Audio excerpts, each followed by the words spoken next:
여러분들이 리더 포비아가 되려고 하는 것들은 지금 암호화 경제가 어렵기 때문에 본능적으로 책임을 맡아서는 안 되겠다라고 하는 그 본능적인 감각이라고 생각을 합니다. 근데 그냥 제발 유튜브만 보고 남들 리더 포비아 한다고 와 리더하면 죽는구나 그런 생각을 하지 말라고. 난 그 말을 꼭 해주고 싶었어.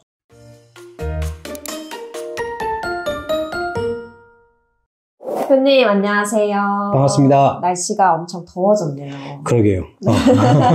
제가 설문조사 하나를 갖고 왔습니다. 네. 지난주에 대학내일 설문조사에서요. 근로자의 47.3%가 향후 리더 역할 안 맡아도 괜찮아 라고 답했는데요. 지난번에도 우리 비슷한 영상이 나간 적이 있었잖아요. 근데 2030 직장인들 사이에 이런 리더 포비아가 확산되고 있다는데 왜 그런 현상이 생기는 걸까요? 나 솔직히 지난번 영상 찍었을 때 우리 그 MZ, 젠지 세대의 그런 개인화 경향, 그리고 이제 맡은 일만 하면 된다라고 하는 그런 이제 개인화 경향 그런 것들 때문이라고 생각을 했거든? 근데 그 이후로도 여러 자료를 찾아보면서 공부를 조금 많이 했었어. 우리가 인류가 생기고 지금까지 나왔던 자기의 권력과 지배와 자기가 위로 올라가고 싶은 그 본능 DNA를 인간이 쉽게 이렇게 꺼뜨릴 수가 있을까? 지금 시대에 와서? 난 그건 아니라고 생각이 드는 거야. 그래서 여러 가지 이제 정리를 해봤지. 지금 세대에는 그 인간의 DNA와 달리 조금 변화됐던 건 뭐냐면 예전에는 장기적으로 뭔가를 해내서 거기에 보상을 받는 구조라면 지금은 약간 즉각적인 보상에 조금 빨리 반응하는 그 유튜브 같은 것들 보면 도파민 그런 이야기 하잖아. 약간 그게 조금 다른 게 있어. 그리고 책임, 성과, 압박 이런 게 강조된 구조라고 하는 것들은 공부해보니까 다 동일하게 나오더라고. 이게 언제쯤 약간 좀 반복되는 게 있단 말이야. 우리가 이런 특성을 보일 때는. 언제적에 선배 세대들이나 어떤 세대들이 팀장, 리더가 되는 것들을 기피했냐라는 것들을 찾아봤어. 그랬더니 IMF 이후에 그때 좀 변화가 좀 있더라고. 그때 다 어려웠잖아. 조직 슬림화로 중간관리직이 이제 대폭 축소되고 약간 그땐 차장은 있지만 과장은 없다. 팀장은 1명인데 팀원은 10명 이런 구조도 이제 굉장히 흔했고 그때는 팀장 이꼴 책임자 이꼴 성과 압박의 화신 이런 게 나왔고 그때도 책임은 늘었는데 권한은 줄었고 팀장 되면 야근 확정이라는 말이 돌았고 그때 승진보다 이직 또는 전문직이 선호하고 그런 것들이 이제 리더 기피 현상이 이미 2000년대 초반에 있었던 거지. 그러니까 예전에는 승진하면 좋은 거, 막 우리 아버지들 승진하면 막 박수치고 그 외식하고 막 그랬단 말이지. 근데 언제부턴가 승진하는 게 두려워지기 시작했는 이 IMF였다는 거야.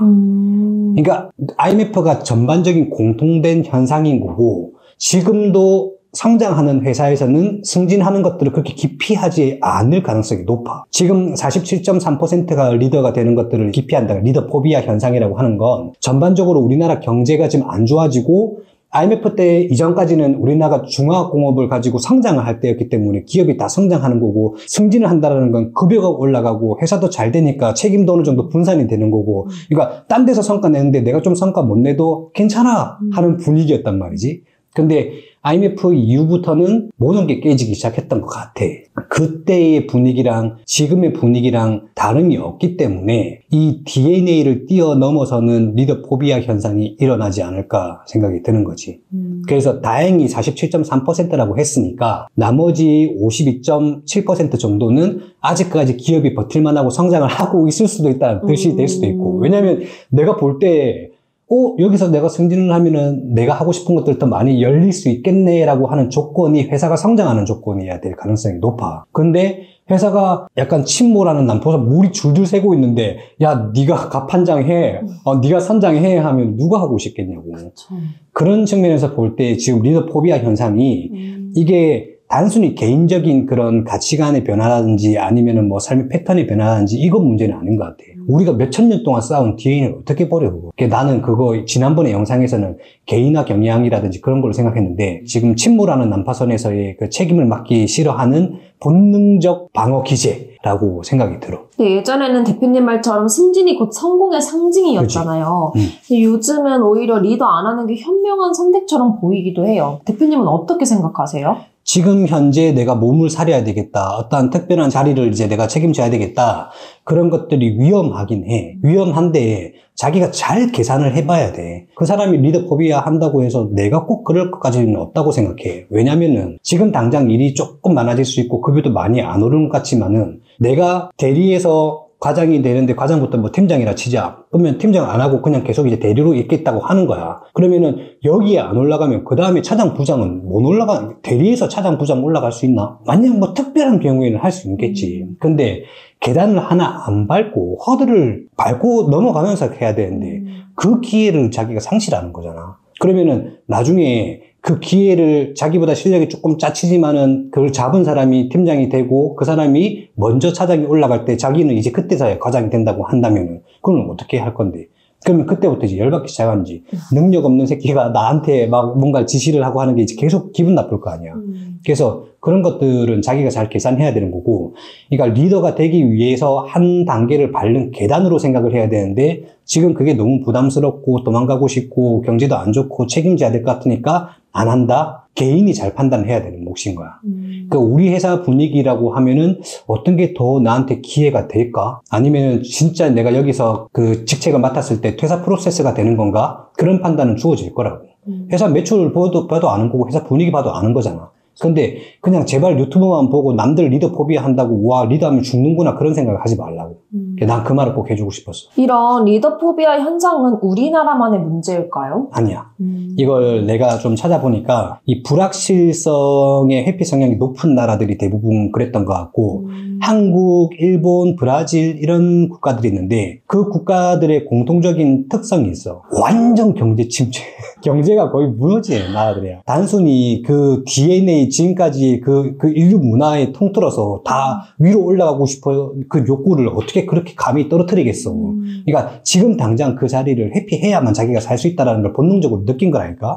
그래서 이게 한국, 일본, 브라질 이런 데서도 이제 그 유사한 성향이 나타나고 반면에 그 북유럽이라든지 인도 IT계 이런 쪽에서는 리더가 된다는 걸 기회로 인식을 하고 이제 그렇게 하는 거지. 왜냐면 이쪽은 지금 성장을 하고 있는 거니까. 이게 문제는 이제 문화나 보상이나 권한 이런 설계 문제들 때문에 이제 국가들마다 다양하긴 하겠지만 대부분은 그 국가나 그 회사나 그 경기 침체나 회사의 성장이나 이런 것들이 영향이 있다라는 거야.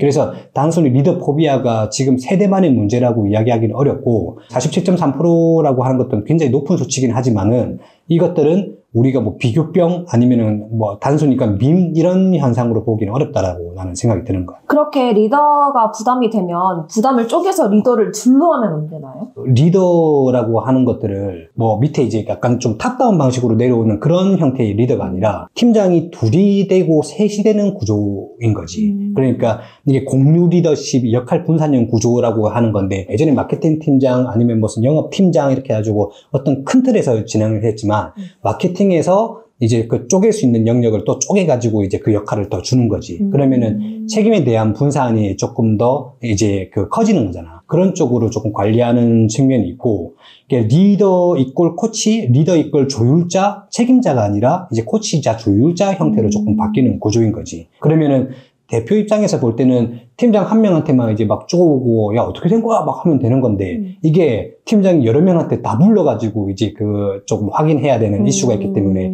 이게 모니터링 비용이 증가한다고 해서 초기에는 부담감이 생길 수 있어. 근데 이게 정착이 딱 되고 나면, 그때부터는 조금 더 편해져. 그래서 지금 이런 분위기로 가는 기업들, 이런 문화들이 조금씩은 생기고 있는 거라고 보면 되는 거야. 우리 회사 같은 경우도 지금 책임이 어떤 일을 하고 선임이 어떤 일을 하고 이런 구조가 아니라 다 공통된 업무인데 양에 대한 차이, 그런 게 조금 다른 거잖아. 그러니까 이게 약간 좀 수평적인 문화 구조를 바꾸는데도 좀 도움이 되는 거거든. 그래서 이런 구조에서는 뭐 승진하는 것에 대해서 부담이 크게 있지는 않을 거야. 왜냐면 같은 일을 하는 거고 양에 대한 차이인 거니까. 그렇군요. 마지막으로 리더가 되기 싫은 직장인들에게 조언 부탁드리겠습니다. 좋아요, 구독, 알림 설정까지. 내가 예전에 들었던 말이 있는데 지금도 유효할 것 같긴 해. 사람이 자리를 만드는 때가 있어. 그 사람이 그간 해왔던 행동들이나 성과로 이 사람한테는 어떤 자리를 줘야 되겠다라고 하는 게 사람이 자리를 만드는 거야. 그리고 또 자리가 사람을 만드는 경우도 있어. 그러니까 어느 정도 연공이 있는 그런 회사 같은 경우에는 짬이 오래된 사람들, 그러면 네가 올라가야 되겠다. 네가 제일 오래됐잖아 라고 하면서 이제 자리가 가는 경우가 있어. 그러면은 그 자리가 자기는 리더의 성향이 안 맞지만 일단 자리로 가게 되면 거기에서 자기가 했던 방식 공부를 하면서 또 변화되는 경우가 있어. 근데 리더는 어느 정도는 좀 타고나야 되는 건 맞긴 해. 근데 중간 리더는 누구나 할 수 있어. 회사의 경영을 하는 리더라든지 아니면 본부장급 리더, 조금 높은 리더 같은 경우는 어느 정도 타고나야 되는 건 사실이긴 해. 근데 중간 리더는 해보면 좋을 것 같아. 그리고 은근 내가 잘할지도 몰라. 그리고 리더가 진짜 꿀빨 때도 많아. 내가 지금 했던 일이 10개라고 한다면 한 3개, 4개 줄고 관리를 잘하면 돼. 그러면 이런 말을 하는 사람들이 있어. 리더 된다 하더라도 일은 똑같이 하면서 리더 해라고 하는데요 라고 하잖아? 그러면은 밑에 사람들한테 교육을 많이 시켜야지. 내가 조금씩 원래 했던 일의 100%에서 80%에서 60%에서 40%에서 이렇게 내리는 걸로 가야지. 단순히 리더 됐다고 그걸 다 한 번에 줄일 수 있다? 요즘 시대는 그건 없을 거라고 봐. 그래서 리더 편합니다. 리더가 편한 것들은 사람을 컨트롤하는 능력을 배웠을 때 그 사람들에 대한 존중과 아니면 조언과 아니면 긴장감을 주는 것과 이런 것들을 다 연습을 해봐야만 그 다음 역할로 갈 수 있는 거고, 그 역할을 해야만 혹시나 내가 회사에서 화가 나서 나가든 튕겨져 나가든 내 사업체를 차린다 하더라도 그때 그 경험을 바탕으로 자원이 될 수가 있다. 그런 경험이 전혀 없이 나가가지고 이 자식은 왜 이렇게 내가 잘해줬는데도 배신을 하지, 이런 말들은 내 능력이 부족한 거지 그 사람의 능력이 부족한 게 아니에요. 인간은 인간이기 때문에 할 수 있는 다양한 행동들을 하게 될 텐데 그 행동들이 나랑 안 맞다고 그 사람이 잘못된 삶을 사는 게 아니란 말이야. 그렇기 때문에 다양한 사람들을 겪어보는 리더의 역할을 해보는 것들은 정말 좋은 도움이라고 생각을 합니다. 이상입니다. 안녕.